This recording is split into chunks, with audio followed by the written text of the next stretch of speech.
Today's oracle pull is from the Deep, Dark, and Dangerous Oracle by Stacy DeMarco. We have Sibyl. Develop rituals that will benefit and support you now. Connect more strongly with your higher power. Intuition is available at this time. Use everything available to you to make a decision. Sometimes the answer is not clearly immediate. Give it time. Get support from a trusted, wise friend. In the ancient world, particularly around the Mediterranean, there were female oracles who were consulted for their abilities to look into the future. These wise women, called Sibyls, were powerful and often educated, and so they were feared. The Sibyl herself did not go by her given name, but by the name of the site of her temple. Her old identity was washed away when she trained to become a Sibyl. For example, there was the Sibyl of Samos, the Samian Sibyl on the island of Samos. The Sibyls usually spoke the words of the deity that was honored at the site, or the deity guided the divination method she used, and there was complex and deep ritual that surrounded her. When consulting a Sibyl, the shamanic-style journey started for the petitioner by the act of traveling towards the Sibyl, and the psychological preparations of this kind of pilgrimage consolidated on that often long journey.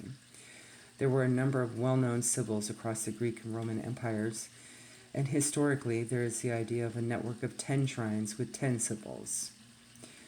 The Erythraean Sibyl, the Cumaean Sibyl, Delphic Sibyl, Tiburtine Sibyl, Samian Sibyl, Hellespontine or Trojan Sibyl, Cimmerian Sibyl, Phrygian